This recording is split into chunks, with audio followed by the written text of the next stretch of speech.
Assalamualaikum warahmatullahi wabarakatuh.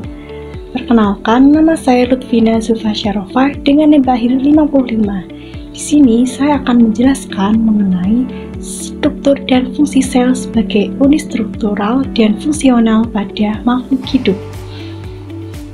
Pada saat musim hujan, tentunya kita akan menikmati suatu hidangan yang hangat dan berkuah seperti bakso, soto, serta mie ayam.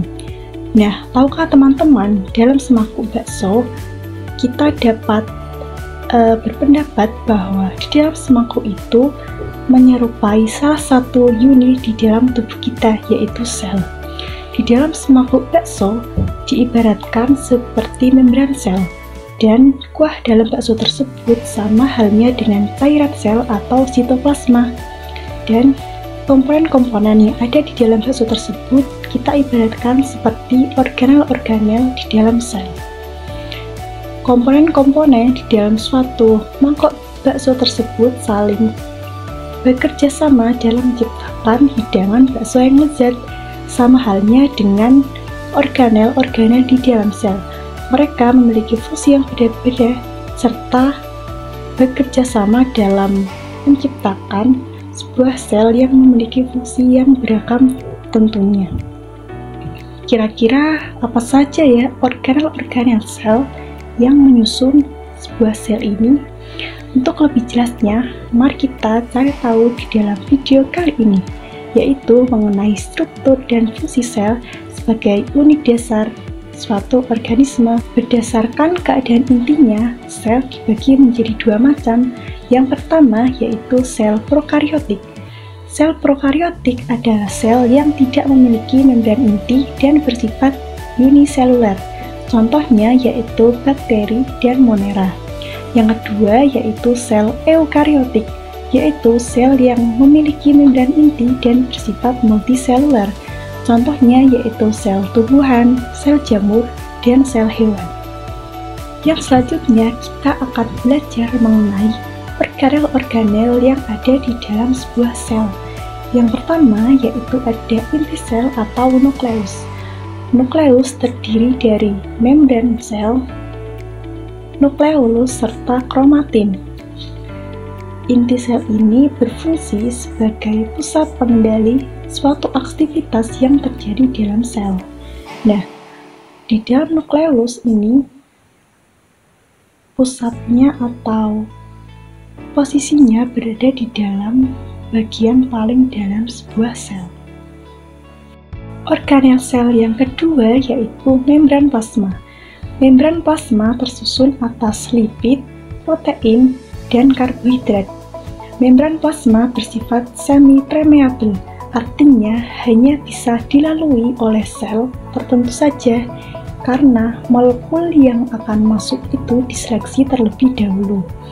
Membran sel ini berfungsi sebagai pelindung sel dan mengatur keluar masuknya suatu molekul. Sel yang ketiga yaitu sitoplasma. Sitoplasma bersifat mengenali dan menghantarkan rangsangan. Sitoplasma berfungsi untuk tempat terjadinya metabolisme dan sebagai sumber bahan kimia sebuah sel. Organel yang keempat yaitu mitokondria. Mitokondria tersusun atas matriks dan juga kristal. Mitokondria ini dijuluki sebagai the powerhouse of cell, yaitu sebagai tempat penghasil energi terbesar di dalam sel. Dan mitokondria ini berfungsi sebagai tempat respirasi sel. Organel sel yang kelima yaitu retikulum endoplasma. Retikulum endoplasma atau RE dibagi menjadi dua macam, yaitu RE kasar dan RE halus. Pada RE kasar terdapat ribosom yang fungsinya untuk mensintesis suatu protein, sedangkan pada RE halus tidak memiliki ribosom dan fungsinya untuk mensintesis lemak. Jadi dapat disimpulkan bahwa retikulum endoplasma berfungsi untuk mensintesis protein dan juga lemak dan sebagai alat transportasi antar molekul. Organel sel yang keenam yaitu ribosom. Ribosom merupakan unit gabungan antara protein dan RNA Ribosom ini berfungsi sebagai tempat sintesis protein untuk kegiatan metabolisme sel. Organel sel yang ke-7 yaitu badan Golgi. Badan Golgi berbentuk pipih berlapis yang berfungsi sebagai tempat sekresi sel dan tempat sintesis polisakarida. Organel-organel sel yang sudah kita bahas tadi merupakan contoh organel sel pada sel eukariotik.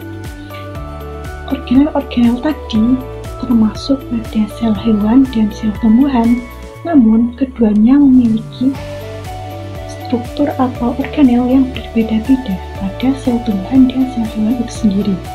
Untuk lebih jelasnya, yuk kita bahas. Pada sel tumbuhan itu terdapat dinding sel, plastida, dan pola, sedangkan pada sel hewan terdapat lisosom dan sentriol. Untuk lebih jelasnya, kita akan membahas unit atau organel-organel khusus yang hanya terdapat pada sel hewan saja dan sel tumbuhan saja. Untuk itu, yuk kita simak. Selanjutnya, kita akan membahas organel khusus pada sel tumbuhan. Yang pertama yaitu ada dinding sel. Dinding sel itu posisinya berada di luar atau lapisan terluar dalam sebuah sel. Dinding sel tersebut berfungsi untuk memproteksi organel-organel yang ada di dalam sel, serta memberikan bentuk pada sel. Yang kedua yaitu vakuola.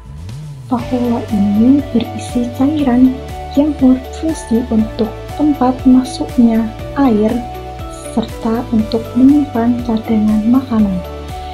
Dan yang ketiga yaitu plastida. Plastida merupakan organel pemberi pigmen warna pada sel tumbuhan.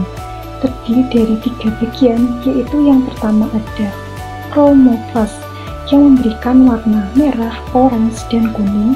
Yang kedua yaitu ada leukoplas untuk memberi warna transparan, dan yang terakhir yaitu kloroplas memberi pigmen warna hijau, dan terdapat klorofil yang berfungsi untuk tempat fotosintesis pada tumbuhan. Yang selanjutnya yaitu organel khusus pada sel hewan.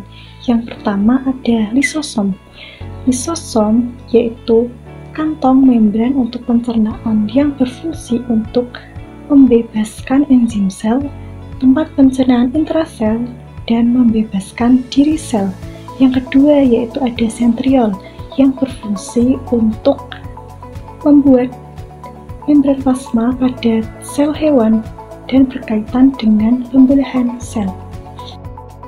Itu tadi merupakan penjelasan mengenai sel sebagai unit struktural dan fungsional suatu makhluk hidup.